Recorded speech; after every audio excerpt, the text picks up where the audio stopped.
কত দেরি আছে, পড়ে যাবে বলে আরো কেন আমি অপেক্ষা করছি। এই গাছের উপরে একটা মধুর শাক আছে, এগুলো ধরছে তো এই মধুর এক বিন্দু তার মুখের মধ্যে পড়ে, মধুর মিঠা লাগে তো ভগবানটা বলছে ভগবান একটু অপেক্ষা করো, আরো দুই বন্ধু মধু আমি মধু আমার মুখে পড়ুক তারপরে উঠবো।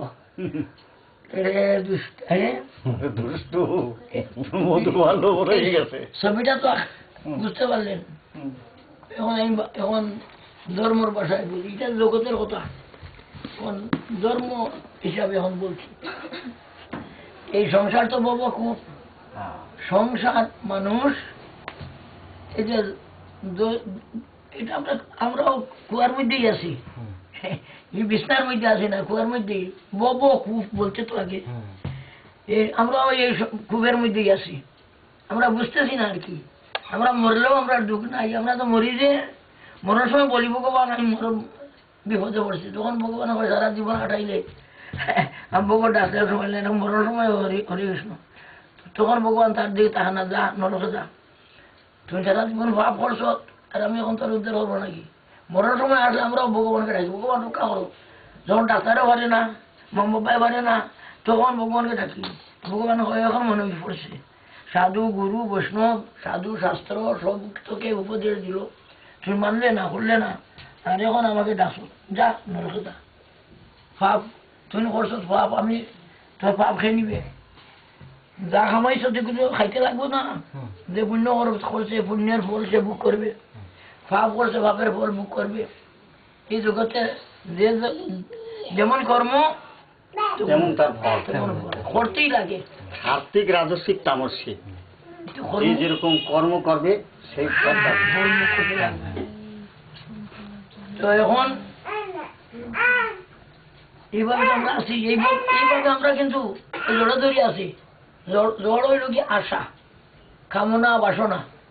আজকে তো কিছু হইল, কালকে আর কিছু হবে, এই আশাকে ধরে আছি।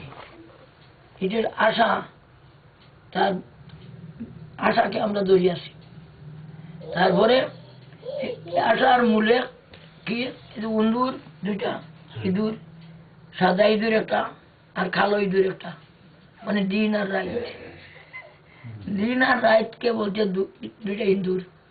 আজকের দিনটা গেল না আমাদের, এই তো হাঁটি দিল, একদিন গেল চলে গেল। আমাদের সূর্যদেব আমাদের একদিনের হনুমাই লিয়ে গেল, আমরা খবর করিনি, খবর করিনি বলে আমার যে আজকে একটা দিন হনুমাই চলে গেল, চিন্তা করি না, একবারও আসে না মাথায়। কত দিন যায়, কত রাত্র গেল, সে আর খবর করে। কিন্তু একদিন খাটি দিবে, যখন খাটি দিবে তখন তো তাতে পারবে না, অর্থাৎ মরণ সময় আসি দিবে, মরতে তো লাগবো, তখন আর কোথায় যাবো, বাবা কুপেই পড়বো, জমের মুখেই যেতে লাগবো। সাপ মানে জমরা, জমরাদের মুখেই যাব।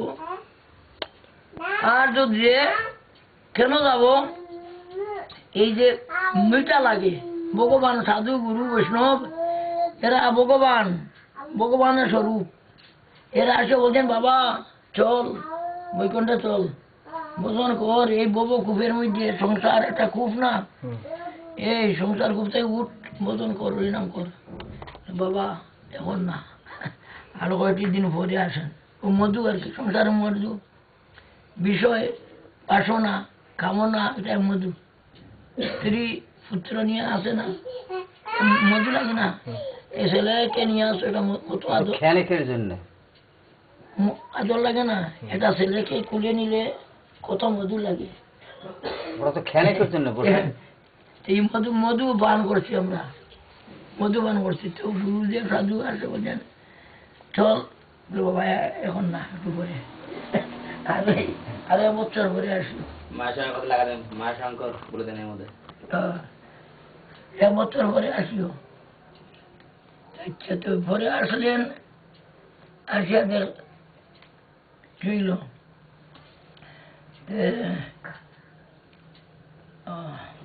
তো এই যে ধরলেন না, ভগবান তো আসেন সাধুগুরু রূপে, যে ধরে ভগবানের হাত, ভগবান তো হাত বাড়াইছেন, উঠ, আমি হাত দিলাম। হাত বাড়ানি মানে কি সাধুগুরু বৈষ্ণবের রূপে আসেন। সাধু সঙ্গ সর্বশাস্ত্রে কয়। লবমাত্র সাধু সঙ্গ সর্বসিদ্ধি হয়। যে ধরে এত উঠে যায়, ভগবান হাত দিলে উঠবে না, এ তো আর করতে পড়ে না। আর যে বলে বাবা এখন না, আরো কিছু মধু পড়ুক, সে তো এ খাটি দিবে আর ভরিয়ে মরবে। তারা গুরু বৈষ্ণবের স্মরণ ধরে না, এ দৌড়িয়েই মরে। কোথায় মরে? নরকে যায়। আর ধরে তো করে উঠে যায়। এই দেখো, আমরাও মনে করি না পরে পরে। নারদ একবার বললেন, বলে ভগবান তুমি এই দেখো বৈকুণ্ঠ কত সিংহাসন ভালো ভালো, আর জীবের মানুষ কলির জীব কত কষ্ট হইতেছে, কত খাইতে পারে না, কষ্ট কষ্ট পারছে না, এদের নিয়ে আসি বৈকুণ্ঠে, যাও নিয়ে আসো।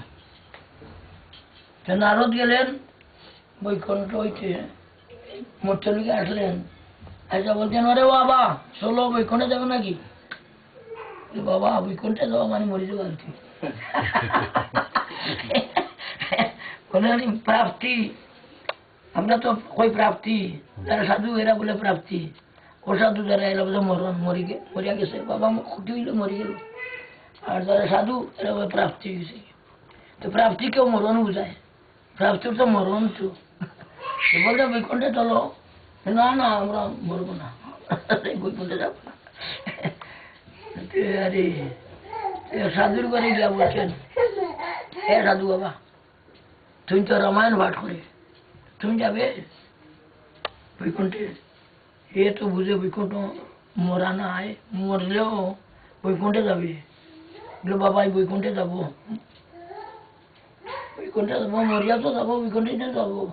ঠিক কাম করো, কিন্তু পরে দিন, এখন তো না, এখন এখন আমার ছেলে টেলে তো বড় হয়ে যাও পুরা, কিছু পরে আসি আর কি। কিছুদিন পরে আসলেন, আচ্ছা বলছেন এরে বেটা তোর বাবা কোথায় গেল? বাবা তো মরে গেল। আর বললো না বৈকুণ্ঠে যাবে। নারদ দেখলেন ও এ তো কুত্তা হয়ে গেছে, এ বাড়ির কুত্তা হইয়া জন্মেছে। এ বেটা কুত্তা, এই কুত্তা, এটা তো বুঝে না।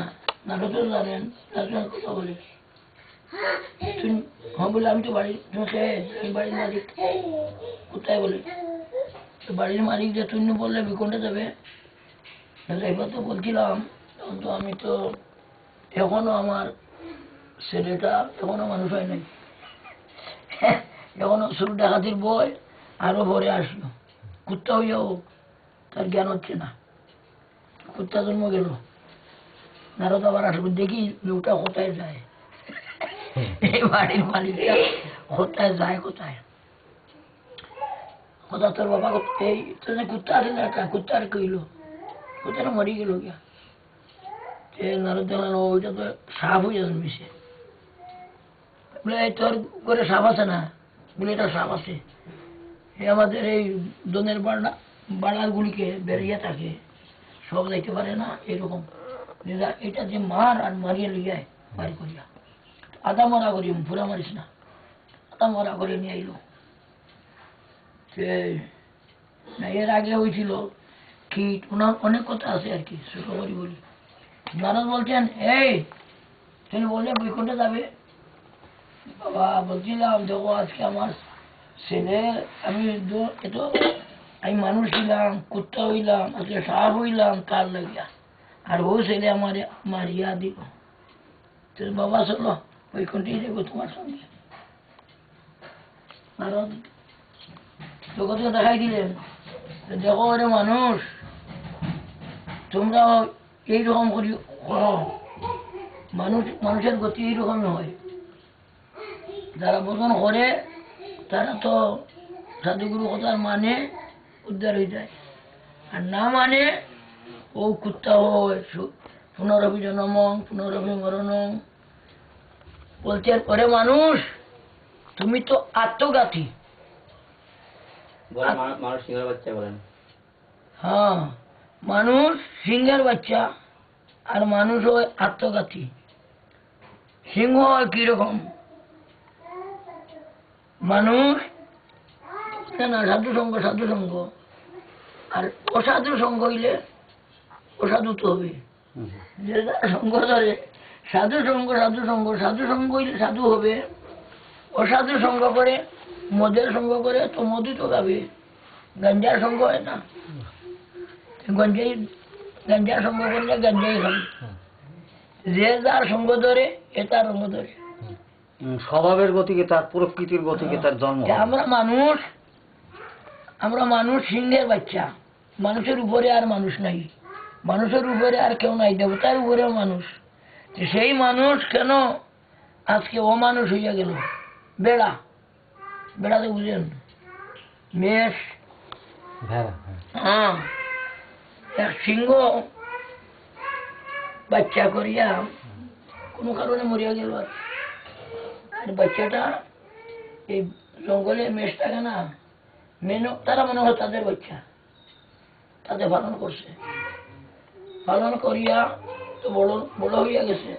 সে মনে করে আমি মেষের বাচ্চা, মেষের সঙ্গে তাকে বড় হইয়া গেল যখন। আর সিংহ দেখি বলছো, আরে তুই কে? আমি মেষ আর কি। তুই মেষ না, তুই সিংহ। চল তোদের মধ্যে দেখ তোর মুখ আর আমার মুখ। আমি তুই তো সিংহ আর আমি মেষ, দুই মুখ দেখতো, দুই মুখ তো সমান। তুই না সিংহ, আমি সিংহ। আচ্ছা, সে তো তার শক্তি আসি গেল, সিংহ হয়ে গেল। উপদেশ দিলেন, ওরে মানুষ, তুমি অসৎসঙ্গে, যে সৎসঙ্গ নাই, সৎসঙ্গ খুঁজিয়া বের করো। মিলব? হাটে ঘাটে বাজারে সব মিলে, সৎসঙ্গ মিলে না। সৎসঙ্গের অভাব, ভগবানের অভাব নাই। ভগবান হাটে ঘাটে মাঠে কত ভগবান আছেন, কিন্তু সৎসঙ্গের অভাব। সৎসঙ্গের অভাব, অসৎসঙ্গে পড়িয়া আমরা মানুষ বেড়া হইয়া গেলাম, বেড়ার মতো মেষ হইয়া গেছে। কেন? সঙ্গ পাইয়া। এইরকম সাধু শাস্ত্র গুরু বলছেন, ওরে মানুষ তুমি তো আত্মঘাতী। আত্মঘাতী কেন বলছেন? আত্মঘাতী অর্থ বুঝো তো? যারা নিজে দড়ি লাগাইয়া মরে, সেটা মরে, এরা বলে আত্মঘাতী। এদের উদ্ধার আছে, গয়াভেন্ডি দিলে আত্মঘাতীর উদ্ধার হয়, আমরা শুনছি। কিন্তু ও মানুষ যে বোধন করে না, এর উদ্ধার নাই। যে সাধুগুরুকে ধরলো না, গুরু মানলো না, বোধন করলো না, এ যে আত্মঘাতী, এর তো উদ্ধার নাই। এ কি হবে? এখন এত নর পশু, বোধনহীনা পশু বি সমানা। যার বোধন নাই তো পশু, সাধু নাই, গুরু নাই, বৈষ্ণব নাই, পশু না। কিরকম পশু? নর পশু। এ বলছে নর পশু তুমি। আচ্ছা, এই জন্মে পশু, ফরজ জীবনে সাই হইয়া পশু। তারপরে এই পশুর দিকেই পশু জন্ম, অনন্তকালই পশু জন্ম থাকবে। স্থাবর জঙ্গম, কীট পতঙ্গ। আত্মঘাতী হইল না। আত্মঘাতীতে উদ্ধার হইব, কিন্তু এই মানুষ জন্ম যে বোধনহীন, তার তো উদ্ধার হইল না। মানুষ তুমি বোধন করো, তুমি আত্মঘাতী হইও না, তুমি নরকে যাইও না। সাধু গুরু আমাদের টানছেন, উপরে উঠো, তুমি নরকে যাইবাই কেন? তারা ধরে এই একটা পথ, এই একটা পথ, উপরে পথ, নিচে পথ, নরকে পথ, স্বর্গে পথ। মানা নাই এখানে বলে, তোমরা দামে বাস করো। মানা তিলক নাই যার, এরা বলে বিধবা। শঙ্খ সিন্দুর নাই, বিধবা না, স্বামী নাই, তো মালা তিলক